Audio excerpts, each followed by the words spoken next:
What's good, YouTube? It's your boy David back with another video, and today I'm going to be dropping some major keys and gems in this video that's going to help us win in 2023. So let's get into it.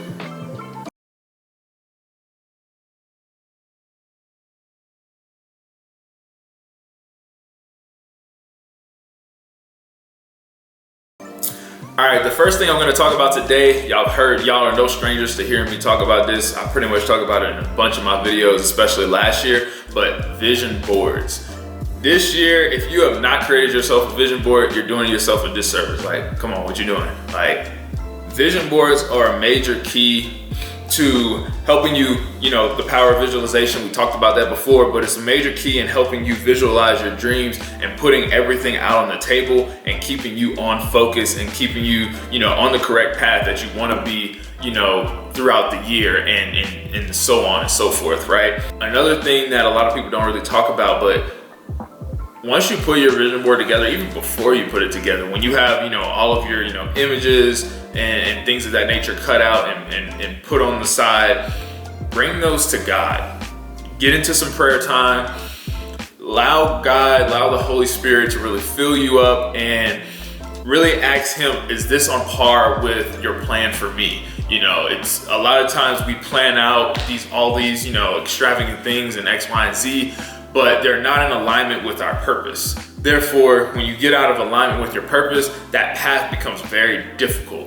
I'm not saying that you can't, accomplish the things that, might be out of alignment with your purpose, but it's probably going to be a lot harder than what it was supposed to be, just because that's not what your life was designed to be like, right? You're striving for something that God never really even intended for you to have in your life, right? So if that becomes a thing, you can find yourself in some tough situations that you were never even supposed to be in, right?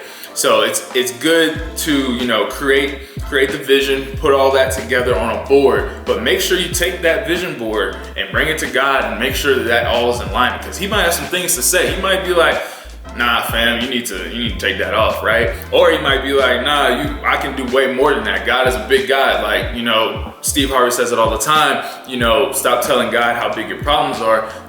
Tell your problems how big your God is, right? So, don't be afraid to put some very ambitious things on there, but it's important when putting this vision board together that you're not skipping steps. And what do I mean by skipping steps? I mean, make sure you're not putting, it's okay to be ambitious, right? You want to be ambitious about your vision board, but you want to make sure you're putting key steps in there. Don't be saying, you're going to go from your apartment, your 500 square foot apartment to a 20,000 square foot, mansion, right? There's steps in between that. And it's important to put those steps on your vision board, because then you're starting to visualize.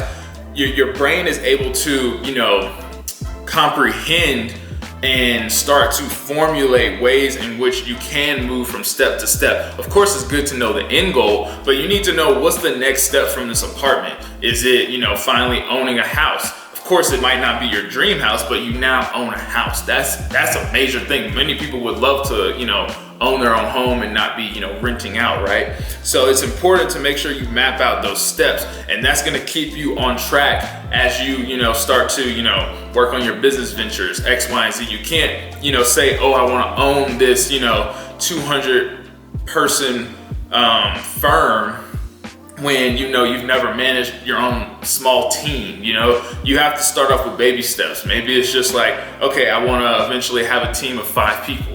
Then I want to have, a team of like 15, 20. You gradually build up. Again, it's okay to be ambitious, but you want to make sure you're thinking about those steps and that you're putting those on your board.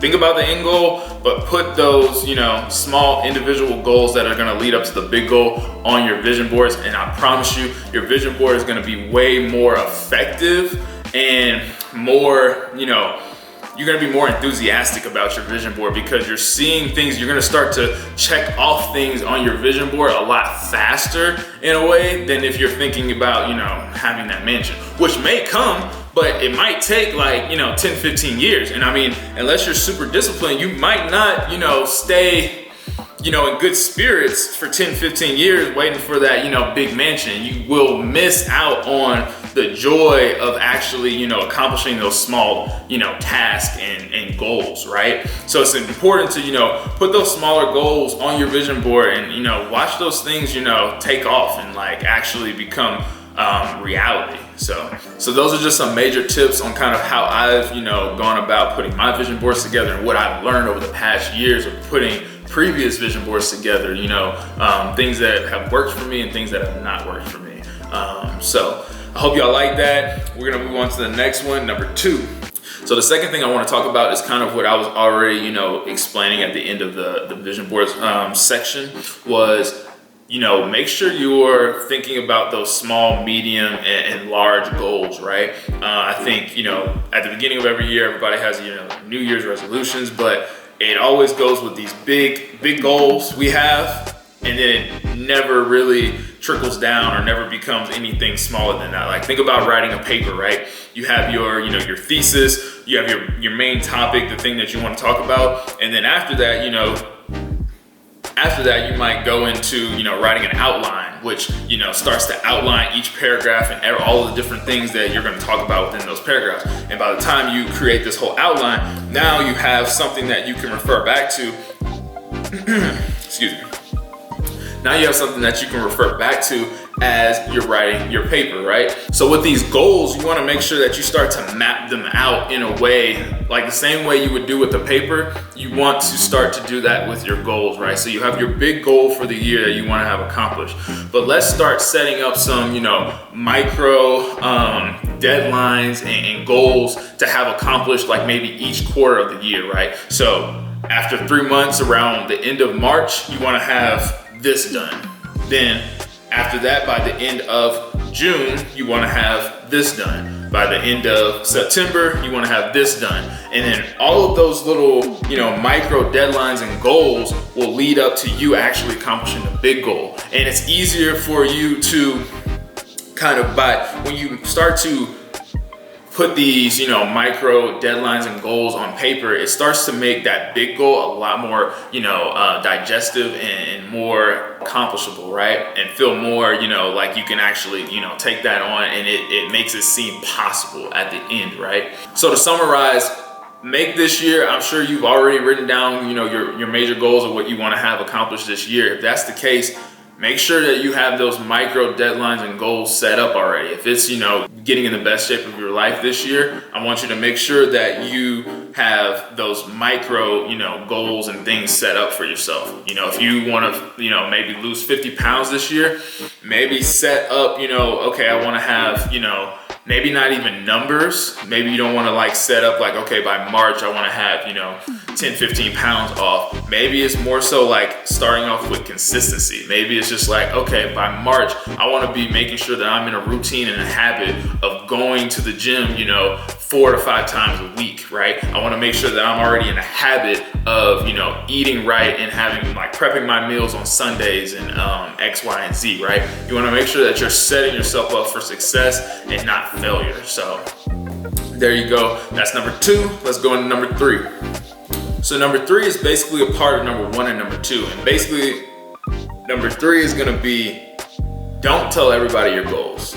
Not everybody is supposed to know what your goals or, you know, your deadlines or your dreams are going to be. Not everybody needs to know what your vision board looks like, right? Because your dreams and your goals and your vision is between you and God, right? So if you start to tell other people who haven't seen that vision or seen that dream that God has given to you, they're going to probably have a negative, you know, insight or a negative perspective towards what you might be, you know, excited about and telling them about, but they didn't hear or see what God showed you, right? So therefore, they don't see it for themselves, so they're probably going to be a little, you know, not optimistic, but pessimistic, and not actually think that you maybe can accomplish it, which is sad. You know, it can come from friends and family, but again, that's why I'm saying, don't share all your goals and your dreams with everybody else. It's not meant for everybody to know. And I promise you,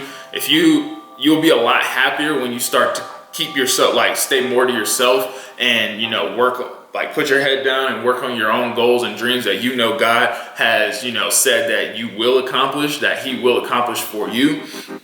When you start to do that, you'll be a lot happier than having to deal with all these people who are coming at you like, nah, bro, you ain't gonna do that, you can't do that, that's too big. You don't need all that. That's a whole lot of extra noise in the background that not even necessary. If you would just keep it to yourself and just one day, you put your head down and next thing you know, you're up, right? And then people see you from there, from that perspective. And then everybody wants, advice from you. But at this stage, I would just say, you don't need to share all of your goals and visions and dreams with everybody else. It's between you and God. And if you keep it that way, I promise you, you're gonna feel a lot better about yourself. You're not gonna have to deal with a whole lot of noise in the background. It's gonna be a lot more quieter and just you and God working on the dreams and vision that He has for your life, right? Jeremiah 29:11. So, all right, we got 2 more. So I'm gonna talk about number 4. Number 4 is creating yourself a daily, routine or habit. And it doesn't even have to be daily. It could be like you have a weekday routine, and you have a weekend routine, because a lot of us probably work a 9 to 5. We work Monday through Friday, and then the weekend comes, and it's easy to kind of have, I feel like your job creates structure for your life, and it's something that you have to do, and then the weekend comes and you kind of get off track, right? So it's important to make sure you establish, maybe a separate routine. You have a routine for during the weekday, you have a routine for the weekend. But in creating this routine and creating these habits, it's gonna allow you to stay on track and allow you not to get distracted by all these outside things. And of course, in number 5, I'm gonna talk about, how this, routine can be structured around these principles. But for the routine and creating that daily habit, it's good to start to do that, because then you're allowing you're adding structure to your life, right? And structure is a great way to create discipline, create motivation, inspiration, whatever it may be, and add that into your life to help you accomplish your goals at the end of the day, right? Because without that structure, it's easy for you to get distracted. It's easy for you to get off course in X, Y, and Z, rather than having, that daily routine. But eventually, once you do that routine over and over and over again, it becomes a habit, which makes it so much easier for you to get things done, because you're already used to doing it and going about your day in that manner, right? So for me, a big tip that I read this book, The Power of Habits. I'll put it in the description for you, but this book really opened my eyes to just how powerful your habits are. And that made me start, actually, going down in my phone and writing down my kind of daily routine. I didn't set something up right away. I just kind of let myself, freely do what I was already doing for about a week. But I wrote it all down in my phone, right? Or put it in my phone. And then at the end of the week, I, reviewed what I had put in my phone, or at the end of it, every day, I kind of review what I had put in my phone to kind of understand, what am I doing during the day, Because a lot of times, we may think we're being, super productive or whatever, but you find that once you start to write these things down, you start to notice there's gaps maybe in your day. There's maybe days where you did something a lot longer than you thought you were supposed to be. Maybe you, said, oh, I'm gonna, watch Netflix, I don't know, for, an hour or 2. And then all of a sudden you were actually watching Netflix for like 3.5 hours, right?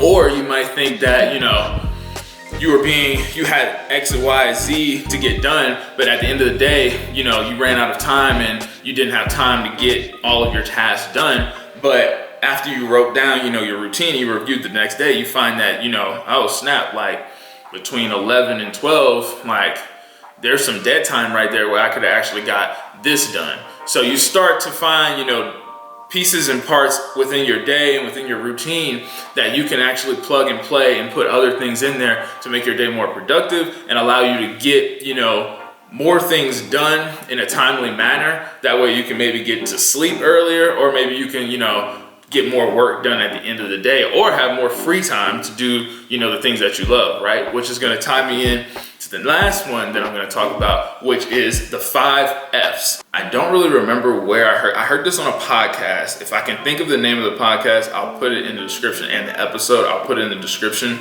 But the 5 F's are basically 5 things or principles to live by that you want to do every single day. So the 5 F's are faith, family, fitness, finance, and freedom. So I'm gonna break those down, and this kind of ties into what I was talking about in number 4 with the daily routines and habits. You wanna kind of, merge these two together and structure your daily routine around these 5, principles or things that you just wanna do every single day. So faith. Faith is basically, you want to have at least some time every single day that you're dedicating towards, your prayer time, your, meditation, your time just to, be one-on-one, with God and maybe studying your scripture, X, Y, and Z, whatever it may be, something that's going to, be revolved around your faith and religion.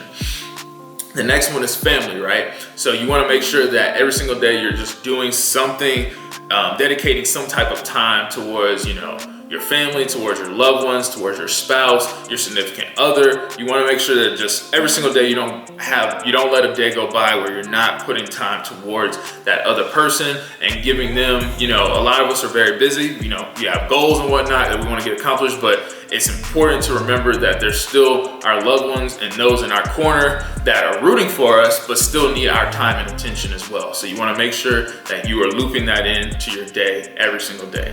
So there you go, faith, family.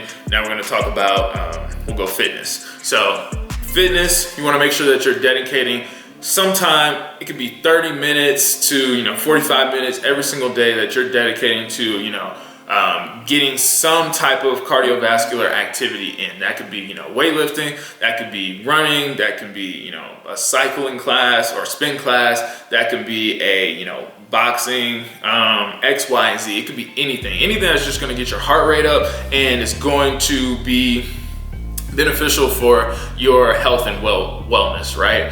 So next one we're going to talk about is finance. You want to make sure that every single day you're doing something or learning something about financial literacy, something that's going to help you grow, generational wealth, something that's gonna, maybe it's learning about the stock market, maybe it's learning about a new stock or learning about a company, maybe it's, teaching yourself about some business principles, maybe it's, reading a book on, business, just dedicating some type of time towards your finance. Maybe it's putting together a budget, X, Y, and Z. Just make sure you're putting time every single day towards your, finance goals and financial literacy, and education. And then the last one we're going to talk about is going to be freedom. So it's interchangeable. I'm not sure if it's freedom or fun, but you get the premise, right?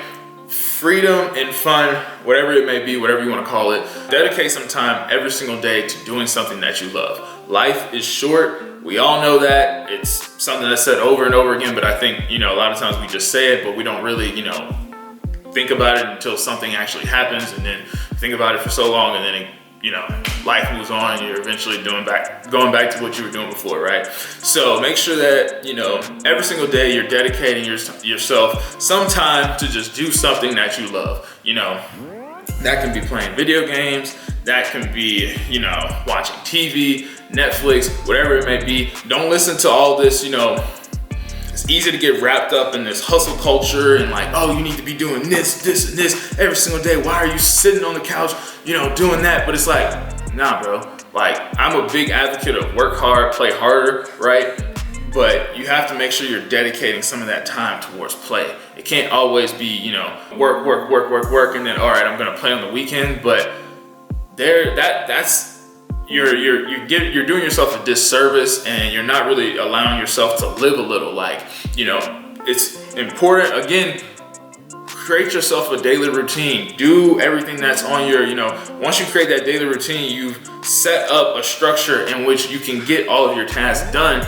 And then to make sure that in that daily routine, you have some time dedicated to doing something fun. For me, as of lately, I don't know if I told y'all, but I got a PlayStation 5. If you follow me on social media, I got a PlayStation 5 for Christmas. So I've been loving, actually getting back into gaming a little bit and doing those, every night after I finish doing my other work that I have set up. But it's important to just dedicating some of that time to just doing something that you love. It goes a long way with just making you feel better about your day rather than it being just work, right?